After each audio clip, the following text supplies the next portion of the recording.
ઘણા બધા લોકો એવું માનતા હશે લેડીઝ ફર્સ્ટ, લેડીઝ મસ્ટ, પણ કદાચ શરૂઆત હું મારાથી જ કરીશ અને એટલું કહીશ કે કોઈ પણ એક સ્ત્રી પાછળ, એક સફળ સ્ત્રી પાછળ એક પુરુષનો હાથ હોય જ છે.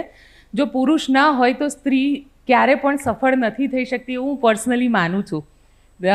દેવાંગીબેનને પૂછીશ કે દેવાંગીબેન, આપનું શું કહેવું છે, ladies first, ladies must? Rabindranath ટાગોરને એક વખત કોઈકે પૂછ્યું કે તમારી ઘણી બધી વાર્તાઓ છે, એમાં સ્ત્રી પાત્રો બહુ મજબૂત છે, તો તમે સ્ત્રીઓ માટે લખ્યું, સ્ત્રીઓના ઉત્થાન માટે લખ્યું?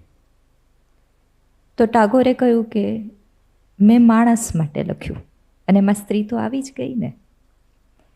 તો ધ કન્સેપ્ટ ઓફ ફેમિનિઝમ, હું એની સાથે અમુક અંશે રિલેટ કરું છું અને અમુક અંશે નથી કરતી.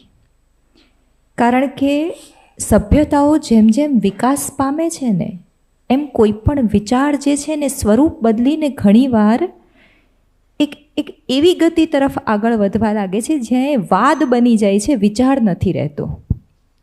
અને સ્ત્રીવાદ એ સ્ત્રીનું ઉત્થાન નથી, એ બંનેમાં ફેર છે. સો ફેમિનિઝમ એન્ડ ફેમિનાઝી એ બંને બહુ જુદા વિચાર છે.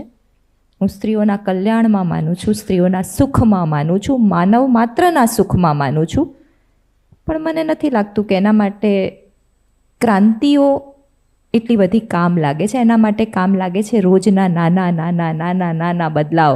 પાણી ધીમી ધારે વહેતું હોય ને તો એ કાળમીંઢ શિલાને ફાડીને વહી જાય છે, એ એનું જોર હોય છે. पूरा वीडियो देखने के लिए सब्सक्राइब करें भारत कुल ऑन YouTube।